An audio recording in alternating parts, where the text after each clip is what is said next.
સાહેબ, પૈસાનું એટલું બધું અભિમાન ના કરશો કે તમારે તમારી અંગત વ્યક્તિની પણ જરૂર નથી સાહેબ.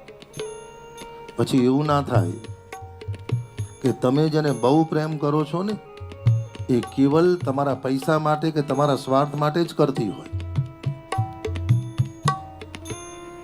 અને જીવનમાં જોઈએ છે કે જેને ખરેખરી લાગણી હોય છે ને વ્યક્તિને કોઈની કિંમત હોતી નથી.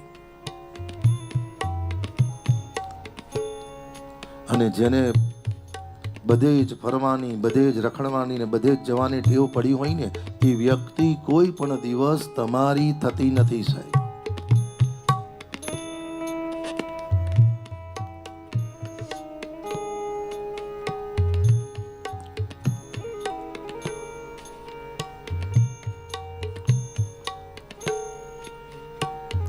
અને 3 અધિકારી ગયા, 3 કસ્ટમર ગયા, પછી દાદાને બોલાયા.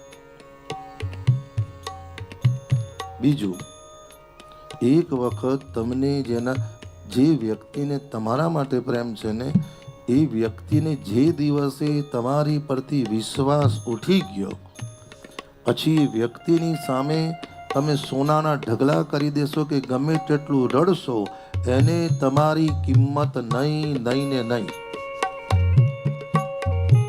પછી એવું ના થાય કે જેના પુણ્યથી તમે સુખી છે ને એ તમારો હાથ છોડી દે ને પછી ભીખ માંગતા તમારું પૂરું નહીં થાય સાહેબ.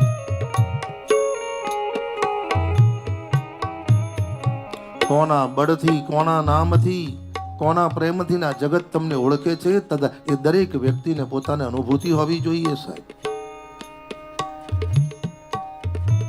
ગઈકાલે તને કોઈ બોલાવવા તૈયાર નતું કે રસ્તામાં કોઈ મળે તને કેમ છો કહેવા તૈયાર નથી.